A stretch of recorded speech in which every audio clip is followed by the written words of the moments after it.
নমস্কার, দিনের বাছাই করা 5টি খবর নিয়ে হাজির আমি সায়ন্তিকা। আপনারা দেখছেন গ্রাম বাংলা।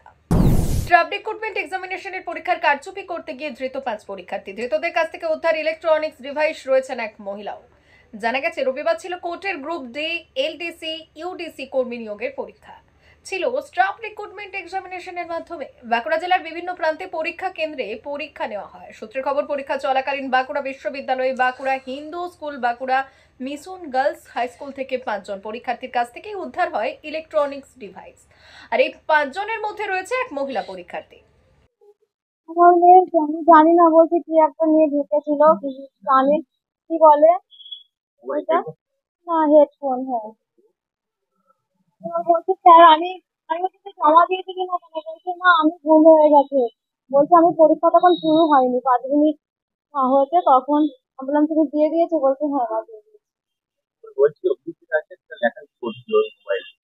না কিছু করেনি ম্যাম, ও পরীক্ষা দেয়নি, দিতে পারেনি, কিছু করেনি। ওর লাইফটা নষ্ট করে দেবেন না স্যার, ও ছাড়া কেউ নেই, আমার সংসারে কেউ নেই স্যার।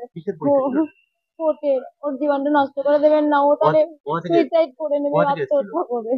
হুগলি, আমার কেউ নেই আছে, হুগলি সুইসাইড করে নেবে, ওর মেন্টালিটি চাপ দেবেন না। আপনারা তো বাবা ভুল করেছে স্যার, অনেক ভুল করেছে। আমি মা হয়ে ক্ষমা চাইছি, আপনাদের হাতে ধরছি। পরীক্ষার সময় তো মোবাইল ভিতরে নিয়ে যাওয়া না, ও জানি না, বুঝতে পারিনি, জীবনে কখনো করবে না স্যার।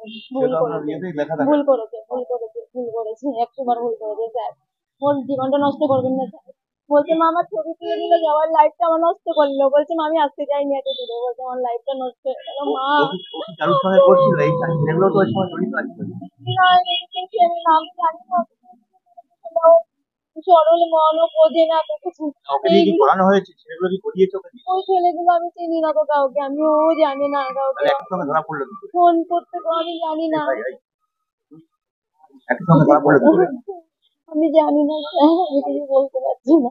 আমার বাবা মারা গেছে কদিন আগে, আমার ভাইটা মারা গেছে, আমার পরিবারে কেউ নেই। ওর মেয়েটাও সুইসাইড করে যাবে, বলছে আমি সুইসাইড করে ফেলবো। আমার নাম অর্চনা বর্মন। আমার মেয়ের নাম পাপন। পাপন। আসছি পরবর্তী খবরে। সাম্প্রতিক বৃষ্টিতে প্রায় 300 বিঘা জমি আলু নষ্টের মুখে। চরম আর্থিক ক্ষতির মুখে তালডাংরার পাঁচমোড়া এলাকার কৃষিজীবী মানুষ। এই অবস্থায় ক্ষতিগ্রস্ত এলাকা পরিদর্শন করলেন বাঁকুড়া জেলার পরিষদের কৃষি কর্মাধ্যক্ষ বিশ্বরূপা সেনগুপ্ত। তিনি বললেন, প্রাকৃতিক দুর্যোগ কারো হাতে নেই। শস্য বীমার আওতায় এই ক্ষতিগ্রস্ত কৃষকরা যাতে ক্ষতিপূরণ পান তার চেষ্টা করা হবে। সোমবার তিনি ক্ষতিগ্রস্ত কৃষি জমি ঘুরে দেখার পাশাপাশি সংশ্লিষ্ট কৃষকদের সঙ্গে কথাও বললেন। ক্ষতিগ্রস্ত কৃষকেরা জানিয়েছেন, উপযুক্ত নিকাশি ব্যবস্থা না থাকায় বৃষ্টি হলেই পাঁচপুরা বাজারে সম্পূর্ণ জল চাষের জমিতে ঢুকে পড়ে। আমি আজকে খবর পেলাম যেরকম আজকে অনেকগুলো জায়গাতে, বিশেষ করে আপনার সাবরাকোন, তালডাংরা, সিমলাপালটা ব্যাপক ক্ষতি হয়েছে, কতুলপুরেও হয়েছে। তো এসে যা দেখছি সত্যি এটা, মানে এটা তো দেখুন কারোর হাতে নয়, এটা প্রাকৃতিক দুর্যোগে হয়ে গেছে। আলুটা একদম নষ্ট হয়ে গেছে, আলুটা তোলাও যাবে না। চাষিদের সাথে কথা বললাম, তারা বলছেন অলরেডি আলুটা মাঠেই পচে গেছে। তো আমাদের মাননীয় মুখ্যমন্ত্রী একটা আমাদের বাংলা যে শস্য বীমা, তার আওতায় আলুটাকে আনা হয়েছে। সেই ক্রপ ইন্স্যুরেন্সের আওতায় যদি এনে ওনাদের কিছুটা ক্ষতিপূরণ নিশ্চয়ই আমরা চেষ্টা করব যদি দেওয়াতে পারি। আর ওনারা একটা এখানে কথা বলেছেন যে বিভিন্ন জায়গার জল, মানে আরে কোনো ড্রেন নেই বলে, নিকাশি ব্যবস্থা নেই, তার ঢালে, জমির ঢালে ঢুকে যাচ্ছে। আমি বলেছি ওনারা একটা মাস পিটিশন করুন, আমাদের জেলা পরিষদের সভাধিপতিকে একটা দিন, আপনারা একটা বিডিওকে দিন, একটা আমাদের ডিএমকেও দিন। আমরা দেখি যাতে ত্বরান্বিত ভাবে কিছু কাজ করা যায়, যাতে ওনাদের ক্ষতি না হয়। কত মোটামুটি কত বিঘা আলু ক্ষতি হয়েছে বলে? এখানে তো ওনারা যা বললেন এটা বোধহয় 300 সাড়ে 300 বিঘে এই জায়গাতে, বা সব আলুটাই নষ্ট হয়ে গেছে, সব আলুটাই নষ্ট হয়ে গেছে। মূল সমস্যা চাষিদের, যারা ভাগ চাষি আর কি, জমি লিজ নিয়ে চাষ করেছে, তাদের ক্ষেত্রে তো ইন্স্যুরেন্স দাঁড়াবে না। জমির মালিক ছাড়া তো ইন্স্যুরেন্স পাবে না, সেখানে কিভাবে তাদেরকে সহযোগিতা করবে?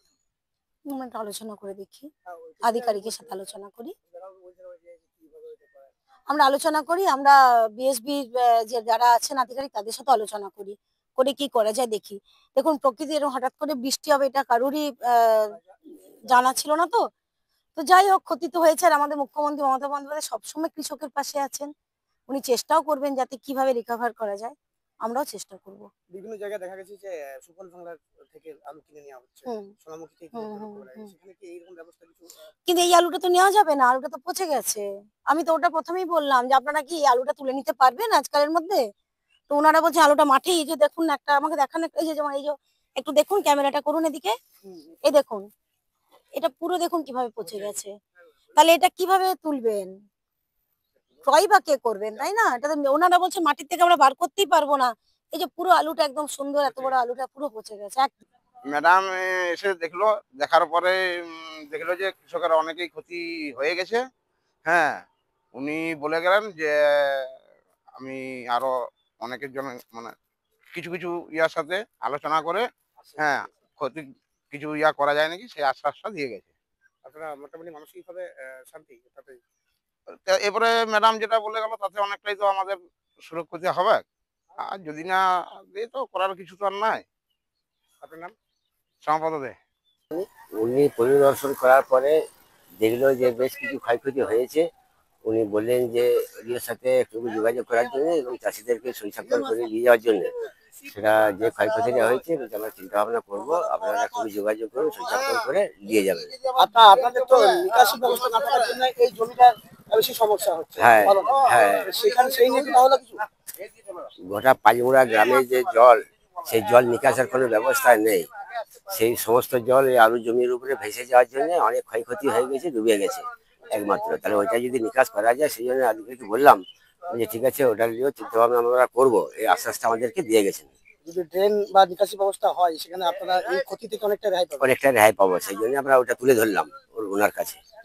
আজকে হাওড়ার একটি গুরুত্বপূর্ণ খবরে এক ব্যবসায়ীর বাড়িতে চুরির ঘটনাকে কেন্দ্র করে তীব্র চাঞ্চল্য ছড়ালো হাওড়ার সাঁকরাইল থানা এলাকার মাসিলা গ্রাম পঞ্চায়েতের মির্জাপুরে। জানা গিয়েছে মির্জাপুরের বাসিন্দা গৃহকর্তা তার ছেলের বিয়ে উপলক্ষে গত 8 দিন ধরে বিহারের দেশের বাড়ি গিয়েছিলেন। স্থানীয় এক বৃদ্ধাকে তার বাড়িতে দেখভাল করার দায়িত্ব দিয়েছিলেন, কিন্তু রবিবার বাড়ি ফিরে দেখেন ঘরে 5টি আলমারির তালা ভাঙা এবং নগদ প্রায় 3 লক্ষ টাকা এবং প্রচুর সোনার রূপোর গয়না চুরি হয়ে গেছে। মোট ক্ষতির পরিমাণ 72 লক্ষ টাকা বলে জানিয়েছে ওই ব্যবসায়ী। তবে এই ব্যাপারে অভিযুক্ত কেয়ারটেকার প্রবীর মণ্ডলের দাবি, কিভাবে চুরি হলো তার কিছুই তিনি জানেন না।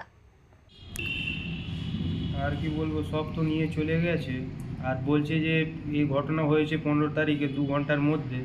তো 2 ঘন্টার তো এটা সিন নেই, এটা উপর থেকে পুরো নিচে পর্যন্ত প্রি প্ল্যান্ডের মতন করা হয়েছে। আর যা আছে এখন ইনভেস্টিগেশন করবে, অফিসার আসবে, যা থানায় যাচ্ছি ডায়েরি দিব, এফআইআর করব, তারপরে দেখা যাক কী হচ্ছে। মানে পুরোটাই আইনের ওপরেও ছাড়বো আর নিজের থেকে দেখব, চেষ্টা করব। কি নাম তোমার? আমার নাম মোহাম্মদ ইফতেখার। নজর রাখছি হাওড়ার একটি দুর্ঘটনার দিকে। হাওড়ায় ফের ঘটল দুর্ঘটনা, আহত বেশ কয়েকজন বরযাত্রী। সোমবার সকালে হাওড়ার উলুবেড়িয়ায় ঘটে গেল এই ভয়াবহ দুর্ঘটনা। স্থানীয় কুলগাছিয়া শ্রীরামপুরের 16 নম্বর জাতীয় সড়কে এই দিন একটি বাসের পেছন থেকে ধাক্কা মারে আরও একটি বাস। প্রবল ধাক্কায় সামনের বাসটিতে আহত হন প্রায় 20 জন বরযাত্রী। পুলিশ ও স্থানীয় সূত্রে জানা গিয়েছে, দিন সকালে নন্দীগ্রাম বারাসাত রুটের একটি বেসরকারি বাস আচমকাই শ্রীরামপুরের দাঁড়িয়ে পড়ে যাত্রী তোলার জন্য। আর তার পেছনেই ছিল দীঘা থেকে হাওড়াগামী অপর আরেকটি বাস। সামনের বাসটি হঠাৎ দাঁড়িয়ে পড়ায় ঘটে বিপত্তি। নিয়ন্ত্রণ হারিয়ে দীঘা হাওড়া রুটের বাসটি সামনের বাসটিকে ধাক্কা মারে। দুটি বাসকেই আটক করেছে পুলিশ। অ্যাক্সিডেন্টটাই যে গাড়িটার কি গন্ডগোল হয়েছে আমরা তো জানি না, পেছনের সিটে ছিলাম, সামনে একটা বাস দাঁড়িয়ে আছে, তার সামনে বাসটা আচমকাই দাঁড়িয়ে গেছিল, সামনে বাসটা প্যাসেঞ্জার তুলছে, সেই সময় সে তো স্পিডে ছিল। আপনারা কি দীঘা বাসে ছিলেন? কোথায় যাচ্ছিলেন আমরা কলকাতা। কতজন ছিল বাসে যাত্রী? ভর্তি ছিল। কতজন আহত হয়েছিল? অনেকেই আহত হয়েছে। আপনার কোথায় লেগেছে? আপনার নামটা? কৃষ্ণেন্দু মন্ডল। কোথায় বাড়ি? বাড়ি কন্টাক্ট। নজর রাখছি আজকের একেবারে অন্তিম খবরের দিকে। বেড়াতে গিয়ে গুজরাটের সুরেন্দ্রনগরে 5 বাঙালি পর্যটকের মৃত্যু। তার মধ্যে আসানসোলের কোটমোড়ের বাসিন্দা গৃহবধূ শুক্লা চট্টোপাধ্যায়, তার বয়স 56 বছর, তিনিও আছেন। তার স্বামী এসএল এর প্রাক্তন আধিকারিক মানবেন্দ্র চট্টোপাধ্যায় আশঙ্কাজনক অবস্থায় গুজরাটের একটি বেসরকারি নার্সিং হোমে চিকিৎসাধীন। এই ঘটনায় তাদের আত্মীয় পূর্ব বর্ধমানের বাসিন্দা আরও 4 পর্যটক মারা গিয়েছেন। জানা গেছে 9 জনের পর্যটক দল পূর্ব বর্ধমান এবং পশ্চিম বর্ধমান থেকে গিয়েছিল বেড়াতে। গুজরাটের গির জঙ্গল থেকে দেখতে পাওয়া যায় যে পূর্ব বর্ধমান এবং পশ্চিম বর্ধমান থেকে গিয়েছিল বেড়াতে। আর গুজরাটের গির জঙ্গলে দেখতে পাওয়া যায় যে আহমেদাবাদ গুজরাট জাতীয় সড়কে লিম্বোডি তালুকের কাছে ডাম্পারের পেছন দিকে ধাক্কা মারে এবং পর্যটকদের গাড়িটি। ঘটনাস্থলে 5 জনের মৃত্যু হয়। আসানসোলের শুক্লা চট্টোপাধ্যায়ের মৃত্যুর ঘটনায় কোটমোড় এলাকায় নেমে এসেছে শোকের ছায়া। আমরা খবর পেলাম, অ্যাকচুয়ালি আমার বড়দা বড় বৌদি এরা গুজরাট বেড়াতে গেছিলো।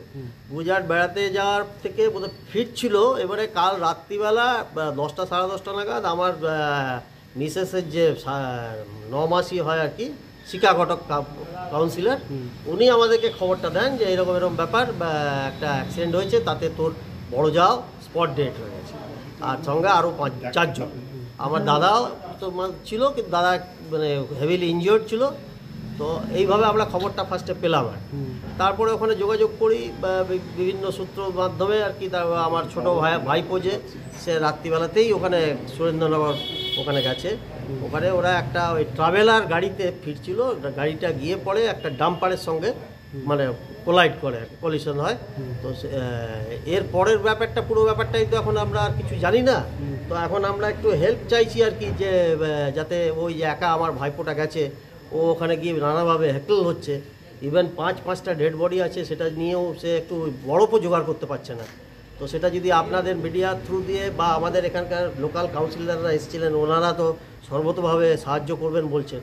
তো সেটাও আপনারা একটু খবরটা পৌঁছান, যাতে সেখানকার গভর্নমেন্ট এই ব্যাপারে ওকে একটু হেল্প করে বা কোনো রকম কোনো ইয়ের পাল্লায় না পড়ে।